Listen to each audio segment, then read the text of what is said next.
All right, diving in. This time around, you send us a bunch of readings all about stress.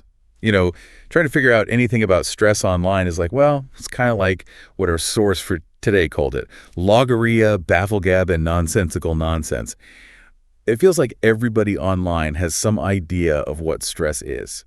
Yeah, for sure. I mean, there's a ton of info out there, right? But trying to figure out like what actually works, what makes sense, that can actually be pretty stressful in itself, wouldn't you say? Absolutely. It's almost ironic. So that's why we're taking a deep dive today into this piece you sent from mysticalabundance.blogspot.com. It's titled Stress, the Silent Saboteur, Why Your Brain is Keeping You Stuck. And this piece, I got to say, it's very direct. Refreshingly so. Totally. So in this deep dive, we're not going to get all bogged down in like super complicated theories or a million different viewpoints. We're going to focus on just this article. What it says is the real core of stress. So what it thinks stress is for, and most importantly, some clear takeaways. Stuff you can actually use. Yeah, and speaking of getting to the point, this article doesn't waste any time. Right off the bat, it jumps into criticizing how big organizations define stress. What stood out to you in those first reactions? Well, they didn't hold back. They were just like laying out these definitions from the WHO, the APA, mind.org.uk, medlineplus.gov, even the American Institute of Stress. And they basically said they're unhelpful. These official explanations, they don't really get what stress actually feels like for people. Yeah. I bet some of you listening are like nodding your heads right now, thinking about how you've definitely felt that too. Right. Those big, broad definitions, even if they're, technically accurate, they don't actually help you understand how it all works or like what you can do about it. Totally. And there's this one part, they quote the American Institute of Stress's definition: the body's nonspecific response to any demand, pleasant or unpleasant. And the author just says, good grief. And it's basically like, nope, not going there.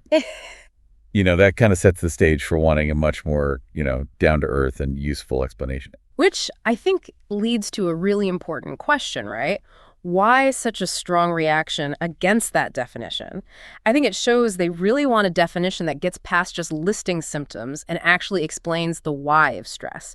And that takes us to how this article defines stress. So after all that criticism, how does the article define stress in its own words? Well, it's super straightforward. Stress is a basic bodily response tied to survival. And it all comes down to how your brain sees danger. It's that simple. And I think those little phrases they use, like plain and simple, and it's all in your head, those are super important, don't you think? Oh, yeah. It immediately reframes the whole thing. It's not some external force doing this to you. It's really an internal process, starting with how your brain interprets things. Exactly. It's not like your body's just randomly stressing out. Your brain sees something as a threat, then boom, a whole bunch of responses happen to keep you safe, and it all happens super fast. Right. From there, the article talks about the two main states our bodies can be in. Okay, so could you break down how the article describes these two states of being? Sure. First, you've got what they call the natural state. This is where you're calm, peaceful, at ease. It's like your body's default setting, the one it's naturally supposed to be in most of the time. Then there's the survival state. This one kicks in when your brain sees danger. It's your classic fight or flight response. That's your sympathetic nervous system taking over. Got it. And according to this article, the natural state, that calmness, that's the baseline. Right. The stress response, it's like a temporary detour. It happens for a specific reason. Which brings up another question. What does this article say is the main reason we even experience stress? Straight up. Stress is there to keep you alive. That's it. No other fancy reasons, just survival. Makes a lot of sense when you think about how humans evolved. But the article also points out there are two different types of stress. Can you explain those? So you've got acute stress, which is that short burst of reaction to like a sudden danger. Think about like almost getting into a car accident or like a really loud, unexpected noise, that kind of thing.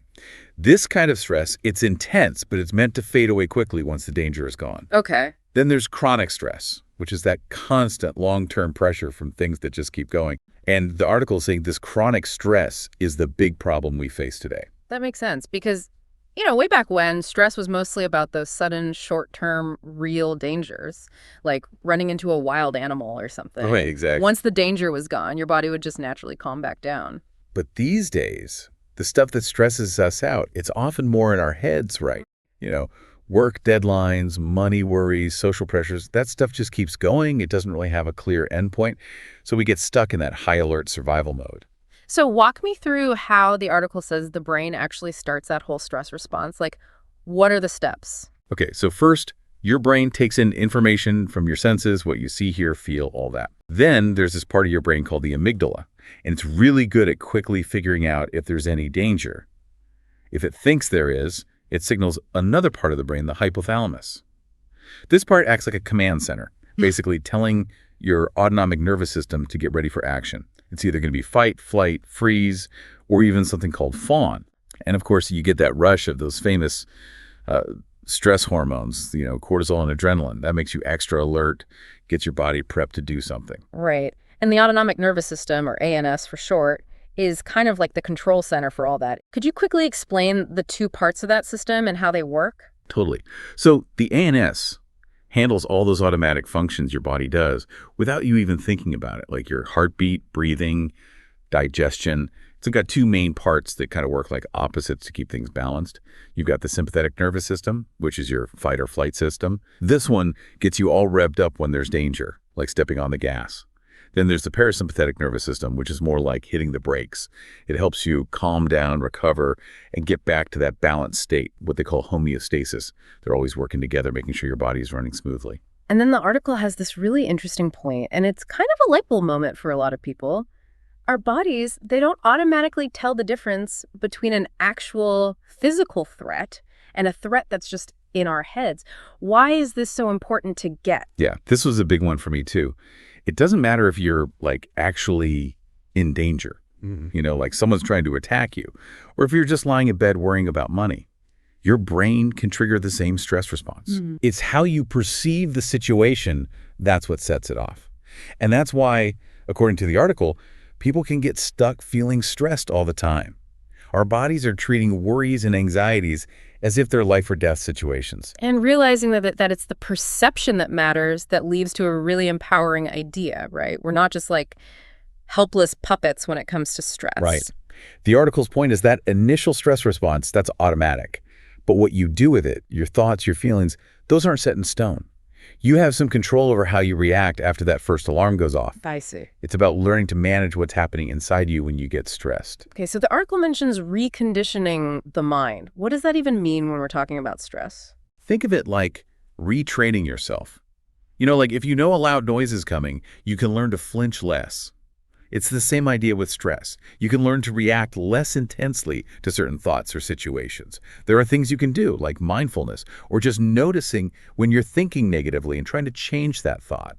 It's not about making the stress go away completely, but changing how you handle it. So it all comes back to choice then, doesn't it? Yeah. The article presents stress as a signal, like your brain sending you a message.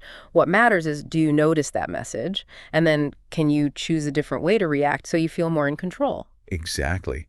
And that brings us back to the whole idea that your thoughts and feelings, they really do shape your experience. If you learn to handle stress more intentionally, it's like you're taking control of your life instead of just reacting to everything that happens. So putting it all together, what's the biggest takeaway you got from this deep dive into how mystical abundance talks about stress? For me, the main point is, stress is basically a survival tool coming from how our brains see danger. Understanding that is the first step. But the really cool part is you're not just stuck with that automatic response. You can actually influence how you react to it by being aware of your thoughts and choosing to be calmer and more creative. Because if stress is triggered by how we see things, then we can change how we see things with our thoughts. And the article ends with a really powerful, hopeful message for all of you listening. It says the power to change how you deal with stress, how you experience your whole life, that power is already inside you. The moment you decide to be peaceful and creative, that's when you start to become the best version of yourself. It's a call to be aware of yourself and to live your life on purpose.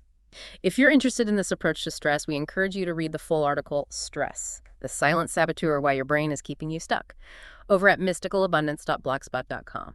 And you can find them on social media. They're at mysticalabundance111. And like always, if you got something out of this deep dive, please hit that like button, drop a comment, subscribe to keep up with our future deep dives, and most importantly, share this with anyone who might find it useful. Thanks for joining us.